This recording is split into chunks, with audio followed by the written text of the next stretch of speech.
Hey guys, today I'm working on my wife's 2017 Acura RDX. I'm going to be doing the front control arm ball joints, lower ball joints. So this is a second gen facelift, but the procedure will be the same for any second gen RDX. And first things first, we'll have to jack up the car. I'm using my quick jacks. You can see it's jacked up already, but you can just use a regular floor jack. There is a center jacking point underneath the car here, right behind the splash guard. That little hole, you can jack from there. And then there are pinch welds on the side that you can put floor jacks underneath, or jack stands underneath, I should say. I don't know if you can, yep, right down there to jack up the front of the car. Then we'll take off the wheels. These are 19 mil lugs on this car. And then we'll start taking apart the ball joint. The ones I am using for replacements are these Mevotech units. These are their heaviest duty ones. They're the TTX, but they have cheaper ones if you want. These were not very expensive. I got them from Rock Auto. Yeah, go ahead and use OEM if you want to spend 3 times the price. That's totally up to you. But I've used Mevotech before on my Pajero, and they've been perfectly fine. And for how much cheaper they are, I can do them 4 times and still come out ahead. So yeah, these are the TTX ones. They do have kind of a lower quality version as well. They do come with new nuts, and they are greasable. You can see there's a nipple on the back. And they come with new Castle nuts as well as new cotter pins. So yeah, stick with me. We'll take off the wheels and dive right in. So like I said, the lugs are 19 mil, so we'll start by taking off the wheel.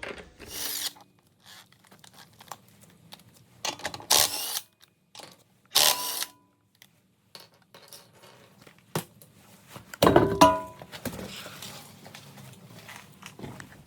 here you can take a look at the cotter pin there. And basically the way it works, you have to push it in on that little square spot, and then just get a small needle nose plier or a screwdriver in there just to pry the back part off. So you basically push this part in and then just get something behind there to pry that off. So you can do this with a tiny screwdriver.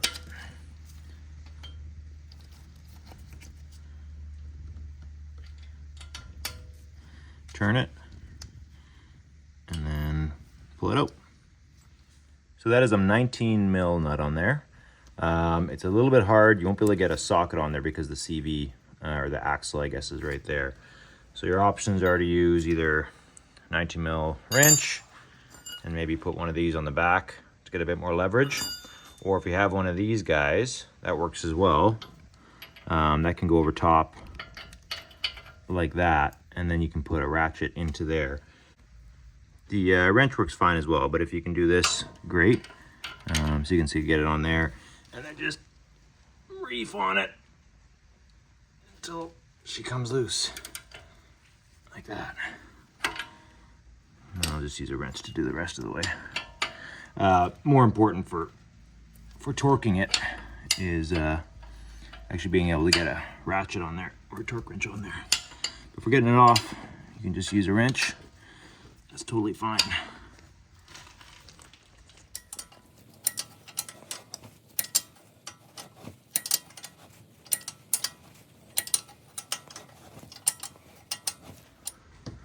So you don't want to take the nut right off, because now I'm going to use my ball joint separator, and I want that nut to stay on there so that when the ball joint separates, it doesn't just drop down. I don't care if this nut gets wrecked because I've got new Castle nuts. If you're going to reuse your nut, make sure that you're not pressing on it with your ball joint separator. And then the other option is, you know, if you don't have a ball joint separator, using a pickle fork, which I hate, or just smacking this thing with a sledge. That's your other option. If you need more clearance, and I might need more clearance to get the ball joint separator in there, you can take these bolts off so that the control arm's free. Yeah, the only thing then is your shock is going to hang completely down. So keep that in mind. Okay, so I've got my ball joint separator in there. You can see the top part is pushing against the nut there. and the sides are underneath the knuckle. So now all I gotta do is, I think it's a 24, I'll pop this on here, impact it down. This will release, you hear the gunshot go off, and we'll be good to go.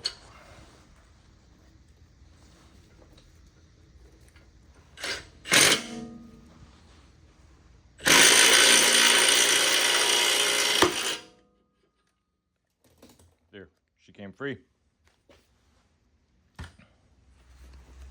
Okay, so now that the ball joint is separated, I've taken the nut off the top. The next step is to remove these three. So they're all 17 mils, 2 nuts and a bolt, and then the actual ball joint itself will come off of the lower control arm.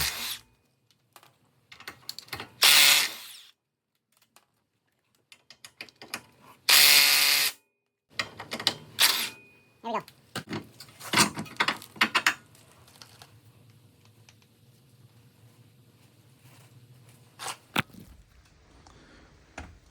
Okay, so got the new ball joint on there. Just got to suck down the bolts. I'll torque them later, and then I'll try and maneuver the actual ball joint into position onto the knuckle. In position, I'll torque them later, like I said. Now let's try and move this over.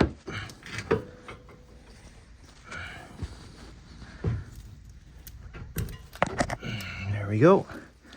Now I'm just going to push my jack into position to lift that up a little bit.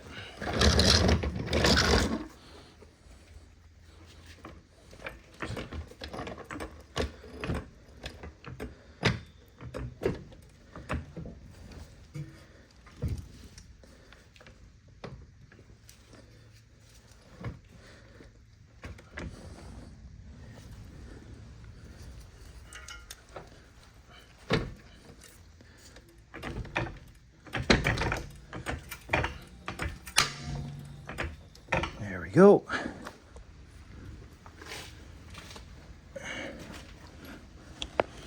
Newcastle nut goes on. And we'll suck that down, try and torque it to spec. Now you can release the jack because the castle nut's holding it.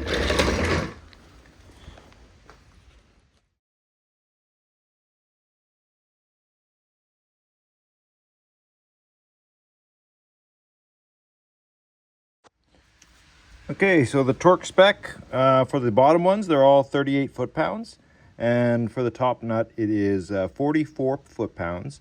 And then tighten it further from 44 foot-pounds until the hole lines up to get the pin in there. Unfortunately, I don't have a socket that will work and has enough clearance here, so I'm just going to have to use a wrench and do it as the Germans do, and Guten tight. 44 is not a ton, so you can probably get pretty close with a wrench just by eyeballing it. Going by feel. Once we've done that, the job is essentially done. Put the wheels back on. Wheel lug nut torque is 80 foot-pounds.